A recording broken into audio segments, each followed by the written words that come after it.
आज हम लोग क्लास टेंथ एनसीईआरटी का एक्सरसाइज 1.2 का डिस्कशन करेंगे। ठीक है, तो पहला सवाल कह रहा है 1 नंबर में, जो कह रहा है कि जो निम्नलिखित संख्या को अभाज्य गुणनखंडों के गुणनफल के रूप में व्यक्त करना है। हमको गुणनखंड के गुणनफल के रूप में व्यक्त करना है। वो संख्या है 140 पहला। तो इसको कैसे करेंगे? ठीक है, तो देखिए, पहले हम पिछले कक्षा में जैसे पढ़ रहे थे 140 का निकालना है। तो अभाज्य गुणनखंड, तो पहले 2 से लगाएं 70, फिर 2 से लगे 35 दूनी 70, फिर अब 2 से नहीं लगेगा, 3 से भी नहीं लगेगा, 5 से लगा, यानी 5 7 35। तो इसका क्या है अभाज्य गुणनखंड? 2 गुनी 2 गुनी 5 गुनी 7, ऐसे करके इसका अभाज्य गुणनखंड हो जाता है 2 कितना बार है? 1 बार 1 बार 2 बार, यानी 2 पे पावर 2 गुनी 5 गुनी 7। ऐसे हम पिछली कक्षा में हम पढ़े थे। लेकिन यहाँ पे एक है ट्री फैक्टराइजेशन मेथड ना, वृक्ष विधि से हमको अभाज्य गुणनखंड निकालना है। ठीक है, यहाँ पे मेंशन नहीं है, लेकिन हम उसी से निकालेंगे। ठीक है, तो 140 में अगर हम 2 से भाग दिए, 2 मरतबे लग गया। ठीक है, तो कितना बचा? कितना 2 से लगा तो कितना हुआ? 70 मरतबे, यानी 70। ठीक है, फिर देखिए 2 से लगाए तो कितना पड़ 35 मरतबे, यानी 2 और ये 35। ठीक है, उसके बाद फिर इधर लगाए किससे? 5 से, 5 7 35। ठीक है, उसके बाद देखिए ये लगेगा तो अब 7 से ही लगेगा। अगर लगाना है लगा दिए 7 से, यानी 1 मरतबा। ये हो गया, अब 1 हो गया। देखिए, और इस साइड में जो है इस सब को लिख लेंगे, यानी 2 गुनी 2 गुनी 5 गुनी 7, यही आया ना यहाँ पे, इसी को लिखना है। लिखेंगे 140 बराबर 2 गुनी 2 गुनी 5 गुनी 7, यानी 2 कितना बार है? 2 बार, तो 2 पे पावर 2 और 5 गुनी 7, यही इसका अभाज्य गुणनखंड हो गया। ठीक है, उसके बाद कह रहा है दूसरा सवाल है, जो कितना का कह रहा है? 156 का। ठीक है, दूसरा कह रहा है, सेकेंड नंबर कह रहा है 156 का। ठीक है, देखिए 2 से लग जाएगा इसमें, तो 2 से पहले लगाएंगे। तो 2 से कितना? 7 दूना 14, 8 दूना 16, यानी 78 मरतबा। फिर 2 से लग जाएगा, तो 39 दूनी 78। ठीक है, फिर इसको 3 से लगाएंगे। देखिए 2 से नहीं लगेगा, 3 से लगाएंगे तो 13 तिया 39। ठीक है, अब फिर अगर 13 को लगाएंगे तो 13 से ही लगेगा, या नहीं तो यहाँ तक भी हम छोड़ सकते हैं। ठीक है, अब देखिए ये 2 गुनी 2 गुनी 3 गुनी 13, इस सबको गुना करेंगे तो 156। 2 दूनी 4, 4 तिया 12, 12 13 156 होता है। तो इसको लिखेंगे, इसका अभाज्य गुणनखंड क्या होगा? 156 बराबर 2 गुनी 3 गुनी 13। ठीक है, देखिए इसमें 2 कितना बार है? 2 बार, 3 तो एक ही बार है, तो लिख दिए। अब 13, यही इसका अभाज्य गुणनखंड के रूप में हो गया। ठीक है, अब नेक्स्ट सवाल कह रहा है 3 नंबर सवाल आप बताएंगे। 3 नंबर सवाल में कह रहा है जो 3825 का निकालना है। कितना का? 3825 का। देखिए 3 से लगता है, 3 से देखिए विभाज्यता के नियम अगर हमको जानकारी रहेगा, ये 2 से विभाज्य होने के लिए अंतिम अंक 0 2 4 6 8 या 0 तो लिख दिए, यही रहना, यानी सम संख्या रहना चाहिए अंतिम। और 3 से विभाज्यता का नियम होता है, अगर हम स्पीड में चेक करेंगे, 3 से विभाज्यता का नियम होता है अगर अंकों का योग, यदि 3 8 कितना हुआ? 3 8 11 2 13 और 13 5 18, यानी अंकों का योग यदि 3 से विभाजित हो जाता है तो 3 से लग जाएगा। तो 18 कितना? 18 तिया 6 मरतबा लग, यानी ये 3 से एक बार लग जाएगा। ठीक है, तो 3 से लगाएंगे, 3 से लगेगा कितना मरतबा? 12 तिया 36, हासिल 2 2 2 22, यानी 7 तिया 21, एक शेष बने, यानी 1275 मरतबा। फिर देखिए 3 से लग जाएगा, 1 2 3 7 10 10 5 पता है, 3 से फिर लग जाए, 3 से फिर लगाएंगे, ये हुआ 4 तिया 12, 2 तिया 6 यानी 425। अब देखिए 3 से तो नहीं लगेगा। अब देखिए अंतिम अंक अगर 0 और 5 रहे तो संख्या 5 से विभाजित हो जाती है। ठीक है, ये मतलब एक नियम है, विभाजता का नियम, वही लिख रहे हैं। 5 से लगाएंगे। ठीक है, तो 8 पंचे 40 हासिल 2 5 यानी 85 मरतबे। फिर 5 से लग जाएगा, अंतिम अंक 5 है, 5 से लगेंगे 17 यानी 17 पचा 85। फिर 17 से लगेंगे, अंत 1 आ गया। ठीक है, तो इसका क्या लिखेंगे आभाज्य गुणन का, तो 3825 बराबर लिखेंगे। देखिए 3 कितना बार है, 2 बार, यानी 3 गुनी 3 गुनी 5 गुनी 5 गुनी 17। ठीक है, तो 3 कितना बार है, 1 बार 1 बार यानी 2 बार, 3 पे पावर 2। 5 कितना बार है, 1 बार और 2 बार यानी 5 पे पावर 2। जितना बार रहेगा उतना लिख देंगे। 17 एक ही बार है, यही छोड़ देंगे। यही इसका अभाज्य गुणनखंड के रूप में हो गया। ठीक है, 4 नंबर सवाल कह रहा है, 4 नंबर सवाल में कह रहा है जो 5005 यानी 5005 को अभाज्य गुणनखंड के गुणनफल के रूप में लिखना है। ठीक है, तो देखिए यहाँ पे तो 3 से पहले 2 से तो नहीं लगेगा क्योंकि अंतिम अंक 0 2 4 6 8 में से नहीं है कुछ भी। और देखिए 3 से तो 5 5 10 10 3 से विभाजित नहीं होता है, लेकिन अंतिम अंक 0 या 5 है, 5 से लग जाएगा, तो 5 से पहले लगाते हैं। ठीक है, 5 से लगाएंगे तो 1 0 0 1। ठीक है, देखिए आप 5 से तो 7 से देखते हैं, 5 तक तो किसी संख्या से अब नहीं लगेगा। 7 से तो 14 17 98, देखिए 7 से भाग देते हैं, 1000 एक में चेक करते हैं रफ में, तो 1 मरतबे 7 3 0 7 चौका 28 हासिल 2 1 यानी 143 मरतबे लग जाएगा। ठीक है, तो 7 से लगा दिए यानी 143 जो यहाँ पे है 143। ठीक है, देखिए अब इस 7 से लगेगा, 7 दूना 14 0 नहीं लगेगा। अब 7 के बाद कौन सी अभाज्य संख्या है, 11। देखिए अभाज्य गुणनखंड कहता है तो हमें हमेशा ये ख्याल रखना चाहिए जो अभाज्य संख्या से ही भाग हम दे।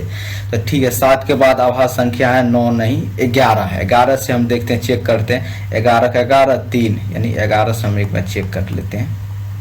तो 11 का 11 3 3 11 तिया 33 यानी 13 मरतबे लग जाएगा। ठीक है, तो 11 से लगा दिए। ठीक है, उसके बाद यहाँ 13, फिर 13 से लगाएंगे तो 13 का 13। तो इसका क्या होगा, इधर वाला 5, देखिए 5 गुनी 7 गुनी 11 गुनी 13 यानी 5005 बराबर 5 गुनी 7 गुनी 11 गुनी 13। इसमें तो कोई रिपीटेशन नहीं हुआ है, तो इसका यही होगा, यही होगा। अब 5वां सवाल कह रहा है, 5वां सवाल कह रहा है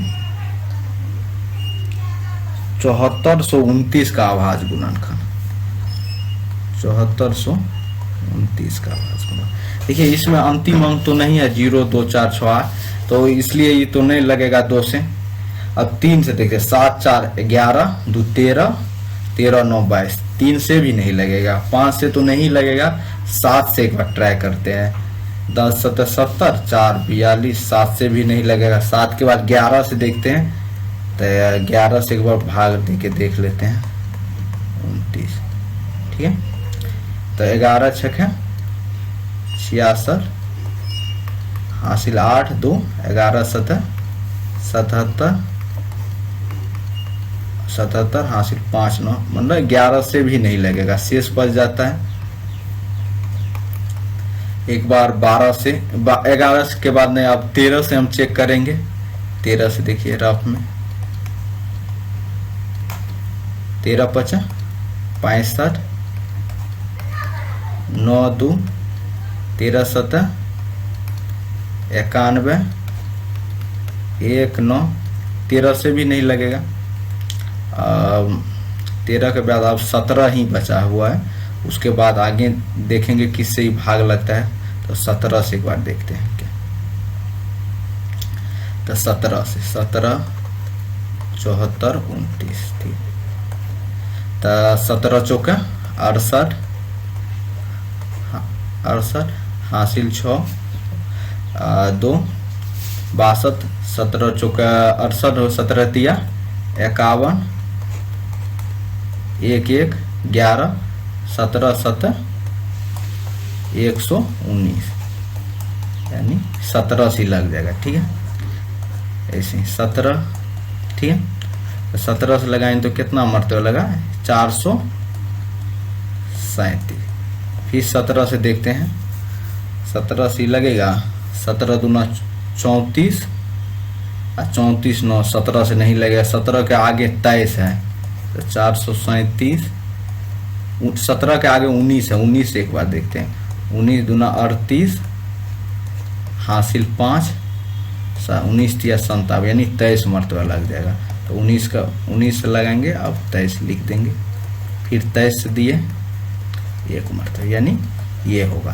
तो इसका क्या होगा, 7429 बराबर लिखेंगे 17 गुनी 19 गुनी 23, यही इसका आंसर होगा, क्योंकि इस साइड वाला हमको लिखना है, यही आंसर होगा। ठीक है, 5वां सवाल हो गया एक का।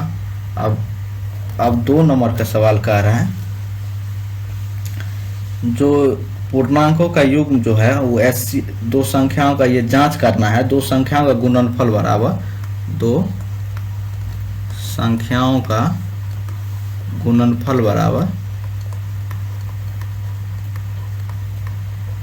बराबर एचसीएफ गुनी एलसीएम होता है, ये हमको चेक करना है। ठीक है, तो ठीक है, दूसरा नंबर, पहला सवाल है, कह रहा है 26 और 91 का। ठीक है, तो 26 का और 91 का, तो इसका अभाज्य गुणनखंड हम रफ में निकालेंगे। ठीक है, तो इसका अभाज्य देखिए 26 का क्या निकलेगा, ऐसे करके हम रफ में कर लिए 13, यानी 2 गुनी 13 लिख देंगे।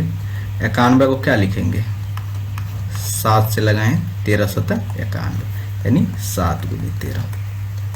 देखिए एचसीएफ इसका पहले निकालते हैं, एचसीएफ क्या होगा, देखिए जो दोनों में है, तो दोनों में कौन सी है, 2 तो इसमें नहीं है, 13 इसमें है, तो 13 यानी एचसीएफ इसका 13 हुआ। एलसीएम कितना होगा, देखिए 2 कितना बार है, मैक्सिमम वाला जो होता है, देखिए 2 इसमें कितना बार है, 1 बार, इसमें को बार नहीं, 1 बार। ठीक है, उसके बाद 2 के बाद 13, 2 के बाद देखिए 13 इसमें 1 बार, इसमें भी 1 बार, यानी 1 बार 13, और बच गया कौन, एक 7 बच गया, 7 इसमें 1 बार है, तो यही 1 बार, यानी यही इसका एलसीएम हो जाएगा। इसको गुना कर देंगे तो 26 गुनी 7, यानी 26 गुनी 7 कितना हुआ, 2 7 6 7 42 हासिल 4, 7 दूना 14, 4 18, माने 182। इसका एलसीएम हो गया 182, एचसीएफ हो गया 13। ठीक है, हमको जांच करना है ये 2 संख्याओं का गुणनफल बराबर, 2 संख्याओं का गुणनफल बराबर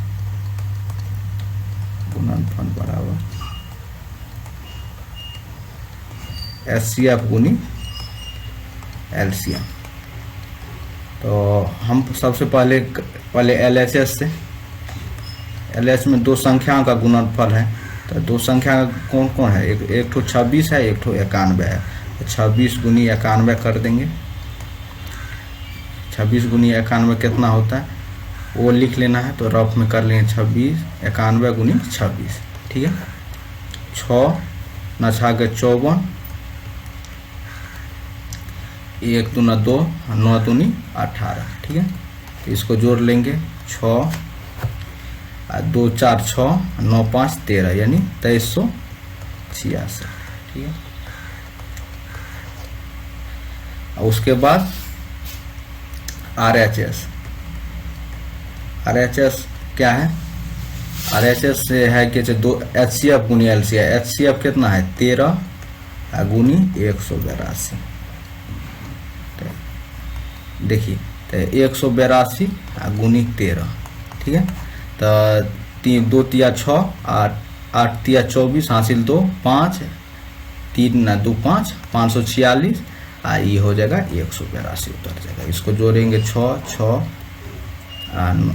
8 5 13 1 यानी 223 66 बराबर 23 66। देखिए दोनों सेम है, ये हमेशा सेम होता है। अगर नहीं हुआ तो आप समझिएगा गलती है। यहाँ लिखेंगे, यहाँ क्या है, LHS बराबर RHS है, LHS बराबर RHS, तो यही प्रूव हो गया। यही हमको साबित करना है। ठीक है।